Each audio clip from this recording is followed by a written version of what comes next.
మిమ్మల్ని కోరేది ఒకటే, నేనైతే డబ్బు సహాయం అస్సలు కోరను. నాకు అస్సలు ఇష్టం ఉండదు. ఎందుకంటే నా రెక్కలు చల్లగుంటే నేనే పని చేసుకొని నేనే సంపాదించుకుంటా. అవసరమైతే నా వంతు సహాయం నేను ఎంతోమందికి చేసినా చేస్తా కూడా. ఈరోజైతే మేము మా పొలం దున్నేయాలనుకుంటున్నాం. నిన్నటి వరకు ఈ విధంగా ఉంది మా పొలం. మాకు బోరు పొత్తులా ఉంది, ఆగిపోస్తుంది అన్నమాట. మా తాతయ్య వాళ్ళకేమో ఎకరం పట్టింది, వాళ్ళకి దాంట్లో పోసేటప్పుడు ఫుల్గా పోసింది. వంతు ఆలు దున్నిచ్చినాక మేము పెట్టుకున్నాం, ఆగిపోస్తుంది. అసలు పడుతుందా పట్టదా, ఏందిరా దేవుడా నాకేంది కర్మ, అసలే ఆరోగ్యం బాగాలేదు, పనికి పోకుండా ఉన్నా, ఇప్పుడు బోరు కూడా పోయట్లేదు, అసలు ఏంది నా పరిస్థితి అని అసలు చాలా బాధపడ్డా. ఏదో నిన్న దేవుడు కరుణించి ఈ విధంగా ఉన్న భూమిని ఈరోజు ఇలా చేసి పెట్టిండు. అంటే నైటు కొద్దిగా వర్షం బాగా కురిసింది అనమాట, జల్లే కానీ ఒక అర్ధ గంట సేపు గట్టిగా పడ్డది. ఇక బోర్ నీళ్ళు వాన నీళ్ళు కలిపి దున్నిచ్చినాయి ఈరోజు అయితే. ఇప్పుడు దున్నిస్తూనే ఉన్నాం, ఇంకో అక్కడైతే ట్రాక్టర్ దున్నుతూనే ఉంది. మా బోర్ చూడండి ఆగి పోస్తుంది, చాలా తక్కువ పోస్తుంది. ఇద్దరు పొత్తుల, మాది ఎకరం, మాదే 38 గుంటలు, మా తాతయ్య వాళ్ళదేమో ఎకరము. మరి విర్రుగెండలు కొడితే జల అనేది పోతుంది, ఏం పోస్తుంది ఏమో నమ్మకం అయితే లేదు. మేము కూడా మొత్తం ఏం పెట్టట్లేము, కొద్దిగానే పెడుతున్నాం. 38 గుంటలు నేను పెడుతున్నా, ఎకరం తాత పెడుతుండ్రు. మాకు ఇది నిండా ఎకరం లేదు. అంటే మా మిగిలిన 2 గుంటలు ఎవరి దాంట్లో ఉందో తెలియదు, కానీ మాకైతే 2 గుంటలు తక్కువ ఉంది. పోతే అటన్నా జరగాలి, లేకపోతే ఇటన్నా జరగాలి. ఇక ఎవరి దాంట్లో ఉందో కొలిసినాడు తేలుతుందని మేము కూడా అట్లనే ఉంటున్నాం. నైట్ వర్షం పడడం వల్ల ఈరోజైతే నేను మడి దున్నిస్తున్నా. ఈ నారైతే మొత్తం వంకలు తిరిగి ఉంది. మనోళ్ళందరూ అక్కడైతే నాట్లు వేస్తారు, నేను కూడా మంచిగా ఆరోగ్యంగా ఉంటే పోయి నేను కూడా అట్లా నాటు వేసుకుంటూ వీడియోలో తీసుకునేదాన్ని వాళ్ళతో పాటు. ఈరోజు పనికి పోకుండా చాలా దీనమైన స్థితిలో ఉండవలసి వచ్చింది. అసలు ఏంద్రా నాకు ఈ కర్మ. నిన్న నాటుకు పోయినా, ఈరోజు ఇంటికాడ పోయినా, నడువులు నొప్పి లేవనియదన్నమాట. ఇందాక దాకా అసలు లేవలేదు. ఈ ట్రాక్టర్ వచ్చిందని వచ్చి పొలం దున్నించుకొని మళ్ళీ ఇంటికైతే పోతున్నా. అంత దరిద్రమైన పరిస్థితి వచ్చింది. అసలు నాలాంటి సమస్య కోట్లల్లో ఒకరికి వస్తుంది అనుకుంటా, ఏంటో తెలియదు. అసలు నొప్పి ఎందుకు వస్తుంది, ఆ నొప్పికి తగ్గ పరిష్కారం ఏంది? ఇప్పుడు ఒక రోగం వచ్చిందనుకో, ఆ రోగానికి తగ్గట్టు మందు వేసుకుంటే తక్కువైపోతుంది. ఇప్పుడు నాకున్నది రోగం కాదు, అసలు ఏంది, ఎట్లా తక్కువవుతుంది, దేనివల్ల తక్కువవుతుంది అని ఆలోచించి అసలు పిచ్చోళం అయిపోతున్నాం. నేనన్నా ఇంత మాత్రం ఉన్నా కానీ మా అమ్మ పరిస్థితి అయితే ఇంకా దారుణంగా ఉంది. అసలు నా బిడ్డకి ఏమన్నా అయితే పిల్లల పరిస్థితి ఏంది, ఆ పిల్లల్ని ఎవరు చేస్తారు, అసలు మా అమ్మ తట్టుకోలేకపోతుంది అనమాట. మా తమ్ముడు అయితే అసలు చెప్పనవసరం లేదు, వాడైతే ఆడపిల్ల కంటే ఎక్కువ ఏడుస్తుండు. ఐషు నిన్న ఒక లాంగ్ వీడియో తీసిన కదా, ఇది నా పరిస్థితి, నాకు ఇట్లా ఉంది, నన్ను బతకనీరు, నేను ఇప్పుడు నాకు చనిపోవాలని ఉంది అని ఒక వీడియో చేసిన కదా, దానికి ఐషు చూసింది. ఆ వీడియో చూసి అసలు అర్ధగంట సేపు ఏడ్చిందంట. నేను నమ్మలేదు. ఇటు సంగతి బుజ్జి ఆ వీడియో చూసి ఐషు ఏడ్చిందని చెప్పింది. ఎందుకు ఏడుస్తుందమ్మా, ఏడవదని నన్న నిజం. ఐషు ఏడ్చింది. తమ్ముడు ఫోన్ చేసి అట్లా కాదు ఇట్లా కాదు అట్లా అని చెప్పి నచ్చ చెప్తే ఊకుంది. మళ్ళా అవునా కాదని నేను మళ్ళీ వీడియో పెట్టి నేను చూసిన. ఆ వీడియో నేను అంటే ఏం కామెంట్లు వచ్చినాయి ఏందని చూస్తుంటే ఇక ఆటోమేటిక్గా పడుకొని ఏడుస్తూనే ఉంది. ఎందుకు ఏడుస్తున్నావు ఐషమ్మ అంటే చెప్పట్లేదు. అసలు నాకు అప్పుడు అనిపించింది, అయ్యో అనవసరంగా నేను ఏడిపించినగా తల్లి అనుకొని వీడియో కట్ చేసి ఇక ఏం కాదులే అని చెప్పి ఇట్లా చెక్కలు గుళ్ళు పెట్టుకుంటూ నవ్వుపించిన. చాలా టైం పట్టింది నాకు కూడా. మా పిల్లలు కూడా మస్తు భయపడుతుర్రు.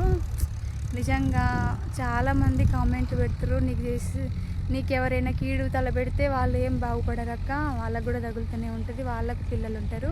ఒకప్పుడు తండ్రులు పాపం చేస్తే పిల్లలకు తగిలేది కదా, ఇప్పుడు అలా కాదు. ఇప్పటి కర్మ ఇప్పుడే తగులుతుంది. నువ్వు దేవుని చేతుల నుంచి తప్పించుకున్నా కానీ కర్మ చేతుల నుంచి అయితే తప్పించుకోలేరు ఎవరైనా సరే అని కామెంట్లు పెడుతురు. నేను కూడా అట్నే చూస్తున్నా, ఎందుకంటే ఒక ఆడపిల్లని ఇంతగానో ఏడిపిస్తారు. పని చేసుకుంటే బతికేదాన్ని, అలాంటి నేను ఈరోజు లేవకుండా పనికి పోకుండా ఇలా ఇంటికాడ ఉండవలసి వస్తుంది. చాలా బాధగా అనిపిస్తుంది. ట్రాక్టర్ వచ్చింది, మొత్తం దున్నేసిపోయింది. ఇప్పుడైతే ఇక వరాలు తీయాలన్నమాట. ఒక నాడైతే అయిపోతుంది. అంటే అప్పుడు మంచిగా ఉన్నప్పుడు ఒక నాడు తీస్తే అయిపోయినది. ఇప్పుడు కొద్దిగా హెల్త్ బాగాలేదు కదా, 2 రోజులు పడుతుందో మరి 3 రోజులు పడుతుందో తెలియదు, లేకపోతే 4 రోజులు పట్టేది కూడా తెలియదు, అంతగానో నొప్పులు ఉన్నవి. ఇక ఈ మడికైతే వరాలు తీసుకొని ఇదైతే నాటు పెట్టుకోవాలి. ఇవాళకి నారుకు 16 రోజులు అన్నమాట. 10 కిలోల సంచులు కాబట్టి 25 రోజుల లోపే పెట్టుకోవాలనుకుంటారు అంటారు. ఇక నేను కూడా ఎట్లాగో పని పోవట్లేను, మనకున్న ఈ పెద్ద ఎకరాలు కాదు, ఈ ఒక్క 38 గుంటలే అన్నమాట. ఇది 25 రోజుల నారు పెట్టాలనుకుంటున్నా. ఇక రేపటి నుంచి అయితే వరాలు తీయడం స్టార్ట్ చేయాలి. నిన్న నైట్ వర్షం పడకపోతే మాకు ఈ మడి తడిసేది కాదన్నమాట. చూసిరు కదా, బోర్ అయితే ఆగి పోస్తుంది, చాలా సన్నగా పోస్తుంది. ఇక నైట్ వర్షం పడడం వల్ల ఈరోజైతే ఈ 38 గుంటలు అయితే దున్నిచ్చిన. ఇంకో నారైతే మరి ఏం సరిపోతుందో తెలియదు. 10 కిలోల సంచులు 2 పోసినా సరిపోతుంది. 1-2 కర్రలు వేసి అయినా వేయచ్చు. ఈ ఏమంటారు, దానికి ముడేయాలన్నమాట. ఆడ తీసుకొచ్చేది లేదు, ఆడ పెట్టేది లేదు. వరం అయితే ఊకనే కుంగుతుంది నడుస్తుంటేనే. ఈ వరాలు నాటు పెట్టక ముందుకు నడుస్తూనే ఒకటే కుంగిపోతుంది, కుంగి ఇరుగుతూ ఉన్నది. ఇంకా కొంతమంది గడ్డి మంది కొడతారు, మరి ఆ వరాలు ఏ విధంగా ఆగుతాయో నాకైతే తెలియదు. నేనైతే గడ్డి మంది కొట్టాను, ఏది కొట్టాను, వరాలకు గడ్డి కొట్టడం చెక్కడమే అన్నమాట. కుంగుతూ ఉంటుంది. మొన్న చేసి బెట్టిగో మొత్తం పోపించిన, ఎందుకంటే వరాలు వేయలేకపోతున్నాం, మొత్తం గండ్లు పడి తెగిపోయినవి. 1 కాదు 2 కాదు, మామూలు కూడా కాదు, ఈ నుంచి అంత బారు తెగినవి. అందుకనే నేను చేసి పెట్టి వేయించిన. ఇక వరాలు అయితే తీయాలి. ఈరోజైతే మడి దున్నడం అయిపోయింది. ఈ పాము అయితే నార్లనే మెదులుతూ ఉంది, ఒకటే అటు ఇటు తిరుగుతూ ఉంది. ఇప్పుడైతే అక్కడ తిరుగుతుంది, అక్కడ చుట్టూ ట్రాక్టర్ దున్నుతుంది కాబట్టి ఆ సౌండ్కి భయపడి అది నార్లనే రౌండ్లు కొడుతుంది. చూడండి, నారు వేకేటప్పుడు కొద్దిగా జాగ్రత్త అన్న, ఎందుకంటే నార్లు వంచేసే వాళ్ళైనా నారు వీకే మన ఆడవాళ్ళైనా జాగ్రత్తగా ఉండాలి. మనమేముంది పని జరగాలని ఫాస్ట్గా ఏది ఉంది చూడకుండా పీక్తూనే ఉంటాం, కానీ నారులో పాములు ఉంటవి. ఇప్పుడు మా నారులో అయితే పాము ఉంది, నేను చూసిన, అది రక్త టెంజర్లా కొడుతుంది. నాకైతే ఇంతలా ఉంది, అది ఎటు వెళ్ళట్లేదు, అల్లనే తిరుగుతుంది. కనిపిస్తే మాత్రం మొత్తం వీడియో అయితే తీసి పెడతా. మిమ్మల్ని కోరేది ఒకటే, నేనైతే డబ్బు సహాయం అస్సలు కోరను, నాకే అస్సలు ఇష్టం ఉండదు. ఎందుకంటే నా రెక్కలు చల్లగుంటే నేనే పని చేసుకొని నేనే సంపాదించుకుంటా. అవసరమైతే నా వంతు సహాయం నేను ఎంతోమందికి చేస్తా కూడా.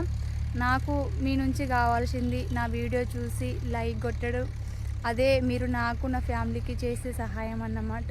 ఇంతకంటే మించి నేనేం అడగలేను. మీరు నా వీడియో చూసి ఇంకొక 10 మందికి చెప్తూ ఇట్లా సబ్స్క్రైబ్ పరంగా వ్యూస్ పరంగా నాకు హెల్ప్ చేసిన వాళ్ళు అవుతారన్నమాట. ఎవరన్నా చూడని వాళ్ళు ఉంటే కూడా ఇట్లా స్వాతి బరిశెట్టి అగ్రికల్చర్, తన వీడియోస్ బాగుంటాయి, రైతు బిడ్డ అని చెప్పి కూడా సబ్స్క్రైబ్ చేయించవచ్చు. ఈ వంతు సహాయం కావాలని నేను కోరుకుంటున్నా. ఇదే అన్నమాట నాకు మీరు చేసే పెద్ద సహాయం. చాలా థ్యాంక్స్. మీరు నాకు చాలా సపోర్ట్ చేస్తారు, మంచి కామెంట్స్ పెడతారు. ఇదే విధంగా సపోర్ట్ చేస్తూ ముందుకు తీసుకెళ్లాలని మనస్ఫూర్తిగా కోరుకుంటూ, నేను మీ రైతు బిడ్డ స్వాతి బరిశెట్టి అగ్రికల్చర్.